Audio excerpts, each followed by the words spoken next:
이스라엘이여, 너는 행복한 사람이로다. 아멘.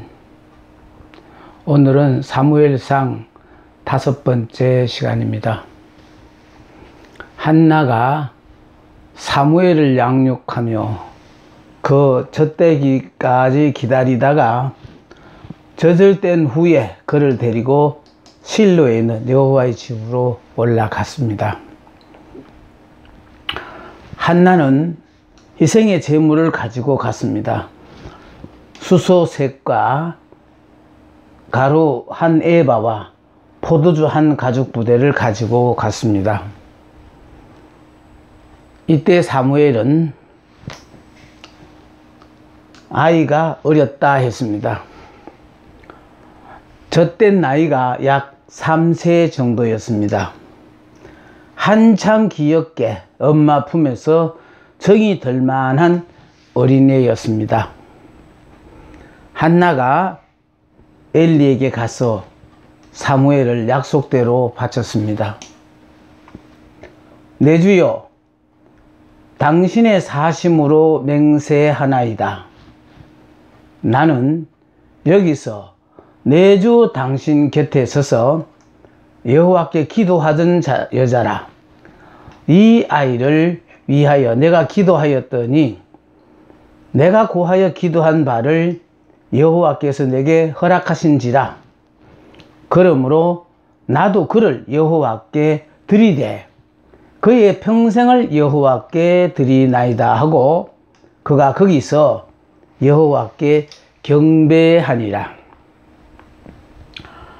참 어머니로서 아이와 정 떼기가 어렵겠지만은 한나는 자기가 기르는 것보다는 하나님께 이 아이의 모든 미래를 맡기겠다고 이렇게 성전에 사무엘을 바쳤습니다. 한나는 기도 응답의 큰 기쁨만 누린 것이 아니요 헌신의 기쁨도 누렸습니다. 우리가 하나님을 위하여 드린다는 그 자체, 이건 드려본 사람만이 느끼는 기쁨이거든요. 있어도 못 드리는 사람이 많은데 없는 가운데 가장 소중한 것을 하나님을 위하여 드린다. 여기는 단순히 드리는 것으로 끝나지 않고요, 내가 이것보다는 하나님을 더 사랑합니다 라는 신앙의 고백이 담겨 있는 겁니다. 우리가 주일날 교회에 가는 것도요, 주일은 직장이 쉬어서 가는 날 아니에요. 아무리 바쁜 일이 있더라도 오늘은 주의 날이기 때문에 직장을 쉴 수 있는 그런 믿음이 성도에게는 있어야 합니다. 그것이 바로 내가 내일보다도 하나님의 일이 더 소중한 것을 알고 나는 이렇게 입술로 고백하는 것이 아니라 생활로 고백합니다 라는 그런 의미가 담겨 있어요. 우리가 이렇게 하나님 앞에 드릴 수 있다는 것, 그것도 내가 가장 아끼고 사랑하는 귀한 것을 하나님 앞에 드린다는 것. 우리는 이렇게 하나님 앞에 드려주시는 것을요, 빼앗기는 것으로 생각하는데 아니에요. 그분이 주신 것을 그분에게 돌려드리는 거거든요. 그러니까 한나가 사무엘을 하나님 앞에 바친다는 것은 하나님이 주셨으니 하나님 앞에 되돌려 드린다라는 그런 마음이 바로 헌신의 기쁨을 알게 되었습니다. 하나님께 받은 것을 자기 것으로 여기지 않고 서원했던 대로 하나님께 드렸습니다. 우리는 하나님 앞에 서원했으면요, 그 서원을 꼭 이행해야 됩니다. 서원을 가볍게 하고 아예 이행하지 않는 그런 분들을 볼 때마다 사람이면 모르겠는데 하나님을 속일 수가 있겠습니까? 자, 사무엘이 거기서 여호와께 경배했습니다. 한나는 기도에 응답하여 주신 하나님의 선하심에 대해 감사한 마음을 엘리에게 표시하였습니다. 왜냐하면은 엘리가 한나에게 희망을 가지고 돌아갈 수 있도록 용기를 주었기 때문입니다. 이 아이를 위하여 내가 기도하였습니다. 이 아이를 달라고 하나님 앞에 기도했더니 하나님이 내 기도를 응답하셔서 이 아이를 허락하셨고, 이 아이를 젖을 떼기까지는 엄마인 내가 지금까지 양육했습니다만, 이제 젖을 뗐으니까 이제부터는 전지전능하신 하나님께서 이 아이를 맡아서 기르시고 또 하나님이 쓰시고자 하는 의도대로 사용하십시오 하고 하나님께 되돌려 드린 겁니다. 한나는 아이에게서 얻을 수 있는 모든 이권을 하나님 앞에 완전히 바치기로 했습니다. 나는 그의 평생을 여호와께 드리나이다. 엄마가 아이를 기르면서 고생도 되겠지만은 기르는 보람도 있거든요. 그런데 나는 그의 평생을 여호와께 드리나이다. 내 자녀가 아니고 하나님의 자녀라고 하나님 앞에 모든 것을 드린다는 겁니다. 그래서 우리에게 중요한 것은요, 비록 내 몸을 빌어서 태어난 내 자녀도 내가 원하는 대로 기르지 말고 하나님이 나를 통하여 허락하신 하나님의 것이기 때문에 하나님 앞에 드려지는 이런 삶, 그러면은요 부모가 키우는 것보다도 훨씬 더 하나님은 크게 들어 영광을 받으십니다. 나는 그의 평생을 여호와께 드리나이다. 우리가 하나님께 드리는 것은 먼저 하나님께서 우리에게 주신 것이에요. 근데 이걸 우리가요 받아서 오래 가지고 있다가 보니까 이게 내 것으로 착각을 해요. 그래서 내가 바라고 원하던 거. 대개 부모님들이 보면요, 자기들이 이루지 못한 소원을 자녀에게 이루려고 애쓰는 사람이 참 많아요. 그러니까 다시 말했어요, 아이는 피아노에 소질이 없는데도 성장 과정에서 피아노 치는 자녀들이 부러웠던 부모는요, 나는 그때 못 해봤지만 너는 해라 하고 참 무리하게 음악에는 소질도 없는 사람을 그렇게 피아노를 치게 만들어요. 또 미술하고 그림이 상관이 없는데도 불구하고 미술학원을 가서 또 이렇게 미술을 배우기도 하고요. 그러니까 지금 현재 우리는요, 자녀들을 통하여 그 자녀의 재능이 뭔가, 하나님이 주신 선물인 이 자녀에게 어떤 재능이 있으며 하나님이 이 아이를 붙잡고 쓰실 때 유감없이 그 영향을 발휘할 수 있도록 부모는 자녀를 키우면서 그걸 발견해야 돼요. 이 아이에게는 이와 같은 재능이 탁월하니 이 방면으로 쓰임을 받을 수 있겠구나 하고, 그래서 할 수만 있다면 영양껏 뒷바라지를 해주는 것이 저는 부모의 도리라고 생각해 봅니다. 우리가 주의 손에서 얻은 것으로 주께 드렸을 뿐이니이다. 다윗은 하나님 앞에 드리면서 이와 같은 고백을 했어요. 주의 손에서 얻은 것으로 주께 드렸을 뿐이니이다. 그래, 내 것을 하나님 앞에 드린 게 아니에요. 하나님이 내게 주신 것을 내가 하나님 앞에 되돌려 드린다는 거예요. 그래서 문제는요, 믿음의 조상 아브라함에게 독자 이삭을 선물로 주셨더니 100살에 얻은 귀한 아들이라 너무 애지중지하다가 보니까 아브라함 부부가 하나님보다가도 독자 이삭을 더 사랑할 그런 위기에 처했어요. 다시 말해서 하나님이 이 이삭을 주셨는데 이 이삭보다가도 하나님보다도 이 이삭을 더 사랑하는 그 상황에 이르렀기 때문에, 그래서 독자 이삭을 번제로 바치라고 아브라함에게 명령하셨던 것입니다. 이것은 바로 아브라함에게 현재 네 신앙이 이삭을 더 사랑하느냐 아니면 하나님을 더 사랑하느냐 신앙 고백해 보라는 거였거든요. 많은 사람들이 생활 가운데서 이와 같은 하나님의 명령을 받습니다.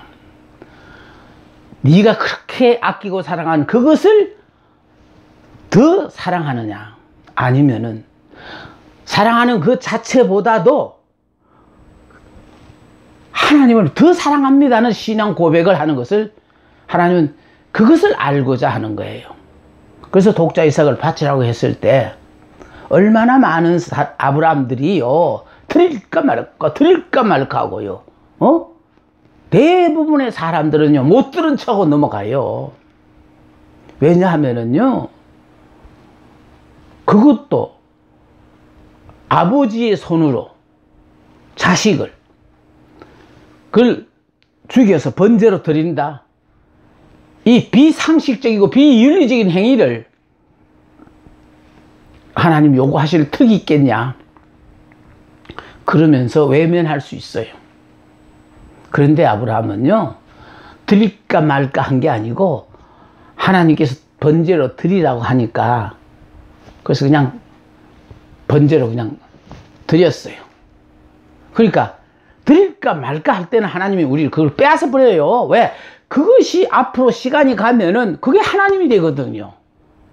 그래서 하나님은요 우리에게 우리가 바라고 원하는 것을 달라고 할 때 주시기는 하는데 그걸 주셨을 때 그걸 받고 난 뒤부터 그거를 더 사랑하게 되어져서 나중에는 하나님까지 외면하게 되어질 위험성이 있을 때에는요 그것을 빼앗아 버려요.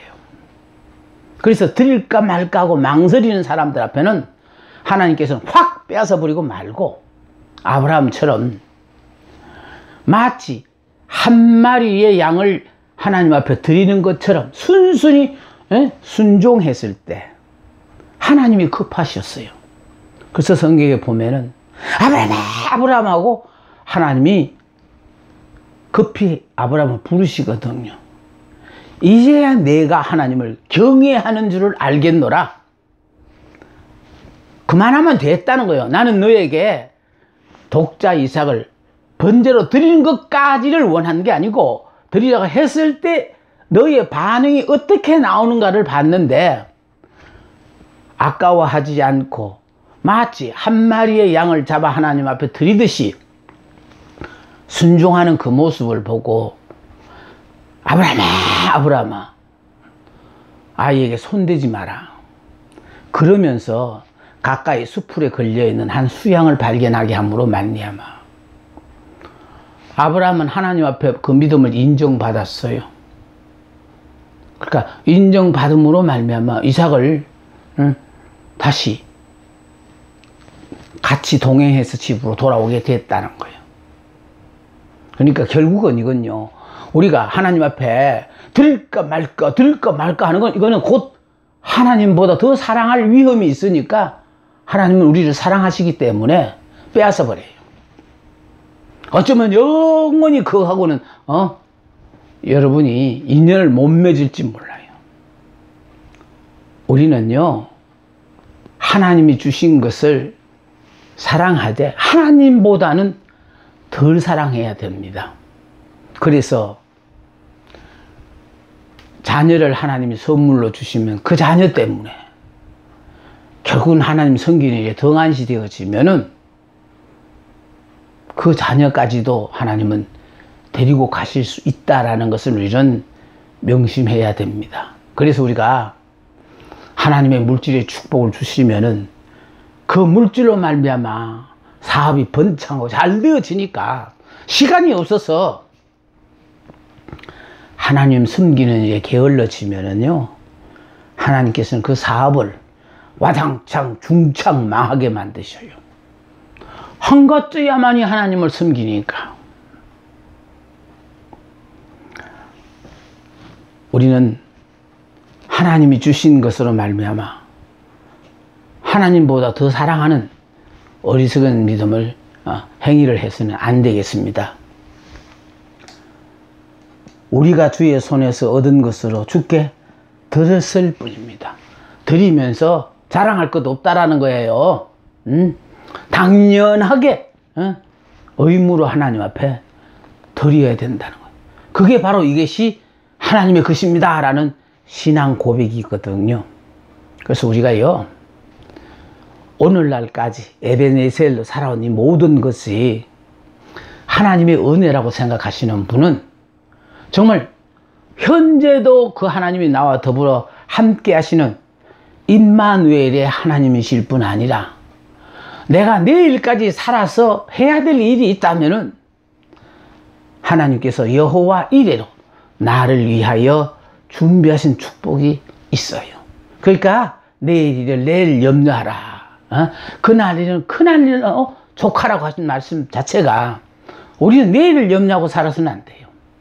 오늘 주어진 이 하루 동안 최대한 기쁘고 즐겁고 행복하게 살아야 하는데 어떤 무엇이 들어와서 행복한 것이 아니고요, 매 순간 성령의 도우심으로 자꾸 깨달아져요. 그전에는 이게 복이 아니라고 그렇게 타박했는데 어느 순간에 어머머 이게 복이잖아. 다른 사람에게는 그게 복이 아니라도 내게는 그게 복이기 때문에. 그래서 몰랐을 때는요, 다른 사람들 앞에는 다 저렇게 허락하시는데 왜 나만 안 주시냐고 그러고 원망 불평했는데요, 나만 안 주신 그게 복이에요. 그래서 그것이 얼마나 소중한가도 깨닫고, 내가 애쓰고 수고해야만이 얻어지는 것이 아니라 하나님이 주시고자 하면은 언제든지 내 자격과 상관없이 주시는, 우리가 그런 하나님을 믿잖아요. 그럼 그 하나님이 나의 하나님이고 지금도 나와 함께 더불어 함께 하신다면은 어련하게 우리에게 필요하다면 안 해주실까요? 제가 아는 어떤 큰 회사의 사모님 되시는 권사님의 소원이요, 밥 한 번, 식사 한 번씩 큰 배불리 먹어보는 게 소원이래요.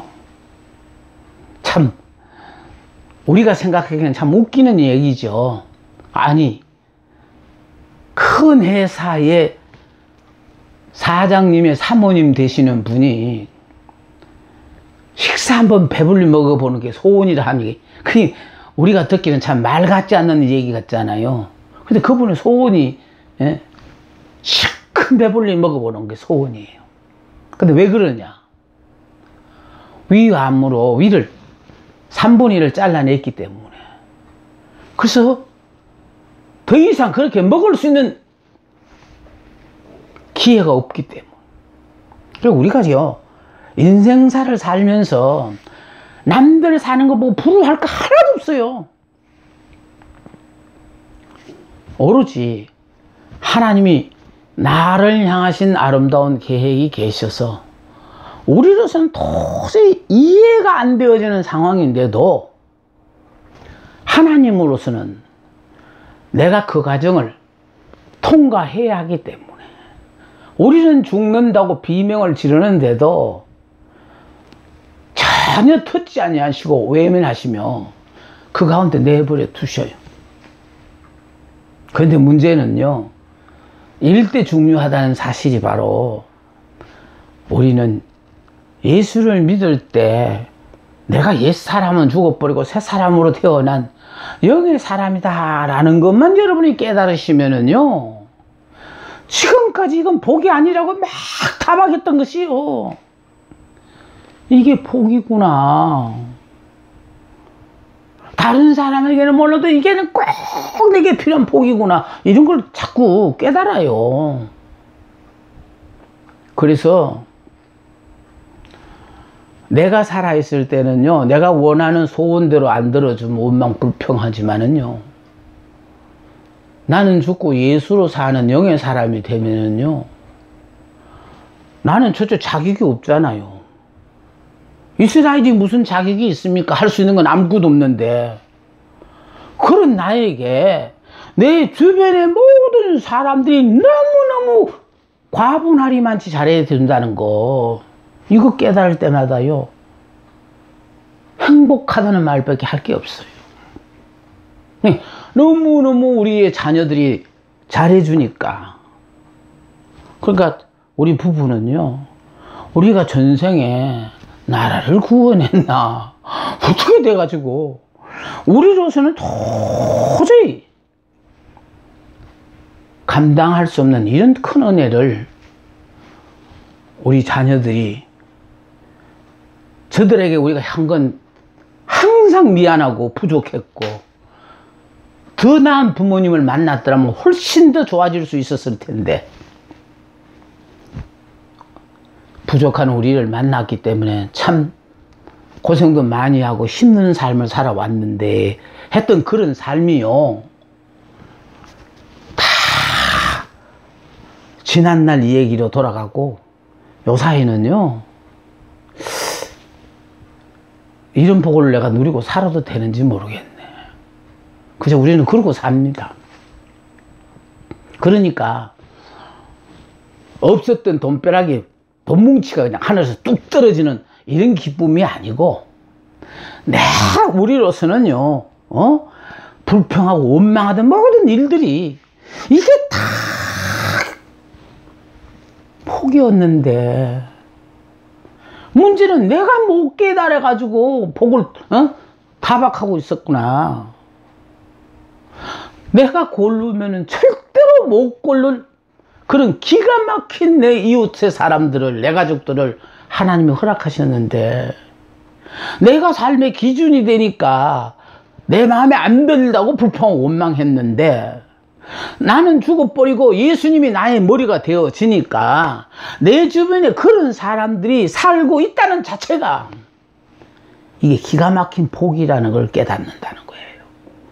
그러니까요, 날마다 그런 걸 깨달으니까 날마다 감사할 수밖에 없어요. 기쁘다, 행복하다, 그 말밖에 할 게 없어요. 내가 이런 한 것에 비하면 너무도 가물한 복을 이렇게 받아 누리는데 이렇게 살아도 되는지 모르겠다, 이런 마음만 드니까요. 그래서 그냥 오로지 염치는 없지만 하나님의 은혜라 이 복을 이렇게 받아 누리도 되는지 모르겠네, 그렇게 생각하면서 그냥 주신 복을 받아 그냥 누리는 거예요. 그것도 하나님이 일방적으로 허락하시는 은혜를 마음껏 누리며 살면서 내가 기쁘니 나와 관계를 맺는 모든 사람들이 이와 같은 행복한 삶을 사는 것이 내가 바라는 바 소원이에요. 제가 어떤 인간적인 개인 욕심이 있어서 이런 아니에요. 정말 우리는 육의 사람에서 영의 사람만 바뀌면 완전히 삶이, 가치관이고 목표고 모든 게 다 달라져요. 소유하려고 가졌던 마음이요, 이제 우리가 영의 사람, 새 사람이 되어지면 그냥 있는 대로 주고 싶은 마음밖에 없어요. 그래서 제가요, 뭘 가진다고 늘 생각을 하다 보면요, 평생을 말씀만 가르치던 사람이니 말씀밖에 더 있겠습니까? 근데 그 말씀을 내 죽기 전에 이제 이 말씀을 나름대로 쫙 정리를 해가지고,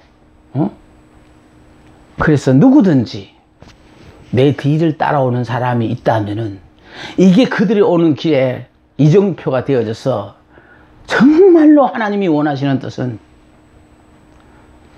주어진 여건 가운데서 감사 찬송하며 행복하게 사는 것이라를 깨닫고 더불어 함께하는 이런 기가 막힌 삶을 살면 얼마나 좋을까. 저는 오직 그것이 제가 이 시간을 갖는 가장 큰 의미입니다. 우리가 주의 손에서 얻은 것으로 주께 드렸을 뿐입니다. 내가 애써서 번 거 아니에요. 하나님이 주셨어요. 그런데 문제는 우리는 받을 때는 감사하다고 생각했지만 이걸 오래 가지고 있으면은 내 것으로 착각하고 그것 때문에 하나님을 외면하고 떠나가 버리는 사람이 너무너무 많기 때문에 사랑하는 자녀에게는요, 위험 수위에 이르면은 하나님이 그걸 더 사랑하느냐 아니면 나를 더 사랑하느냐 이렇게 물으신다고요. 근데 다윗은 우리가 주의 손에서 얻은 것으로 주께 드렸을 뿐이니 당연한 걸 하나님 앞에 드렸다는 거예요. 지금까지 우리가 열심히 사무엘상 1장에 대해서 공부를 했는데 1장에 대한 공부를 요약했어요. 제가 정리해서 이렇게 다시 한번 여러분에게 강의를 하고자 합니다. 이것은요, 사무엘이 출생한 사무엘상 1장이거든요. 자, 요 그림의 뜻이 바로 뭐냐 하면은요, 요는 검고 올라갈수록 이렇게 노란색으로 밝아지잖아요. 이거는 현재는 하나님을 잘 믿는 이스라엘 백성들이 앞으로는 하나님을 떠나가지고 점점 영적 암흑기에 이른다라는 뜻이에요. 하나님을 다 떠나버리고 하나님의 백성이 하나님과 관심 없는 그런 삶을 살게 되는 때가 온다는 거예요. 이때가 올 것을 하나님은 미리 아시고 이때를 위하여 하나님은 한 사람의 하나님의 종을 선택하셨는데 그 선택된 사람이 사무엘이에요. 이 사무엘을 낳아야 될 엘가나와 한나 사이에서 이 사무엘이 출생해야 되는데 엘가나는 레위 족속 고핫의 후손이에요. 다시 말해서 아무 후손이라도 하나님 붙잡고 쓰시는 게 아니라 혈통이 중요하거든요. 레위 족속 고핫의 후손.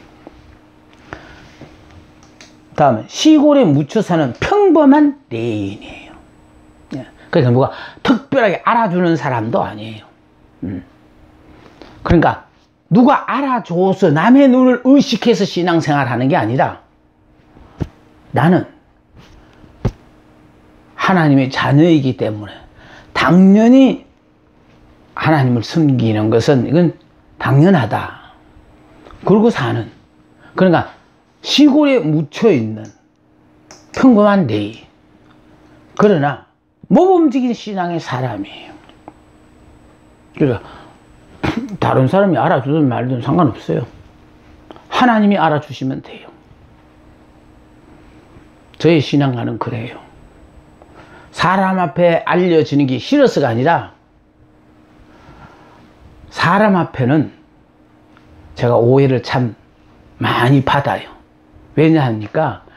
대부분의 사람이 결국은 육의 사람, 옛 사람으로 내가 주인으로 사는 그런 사람들이니까 나처럼 이렇게 영적으로 살자고 이런 특별한 메시지를 외치다가 보면요, 그러니까 따라오는 사람이 많을 것이라는 그 자체 기대를 한다는 게 잘못된 거예요. 많으면 얼마나 좋아요. 모두가 이렇게 믿기를 바라죠. 그런데 이건 하나님의 은혜를 특별히 받지 않으면은 이건 도저히 불가능한 일이기 때문에, 그래서 중요한 것은 많은 사람을 내가 깨우치는 데 목적이 있는 것이 아니라 하나님께서 택하신 그 사람, 다시 말해서 그 사람이 누구인지를 나도 몰라요. 하나님만이 아시거든요. 단 내가 최선을 다해서 이렇게 가르치면은 복된 사람은 정말 이 말씀의 소중함을 알고 열심히 따라오면서 배울 것이요. 그러므로 말미암아 평생을 신앙생활하며 깨우쳐 알았던 이 모든 말씀이 나는 내가 아는 것으로 끝나버리는 것이 아니라 나로 말미암아 지금까지 내가 살아오면서 깨달아 알고 있는 이 모든 말씀들을 바로 뒤를 따라오는 사람이 인계를 받았어.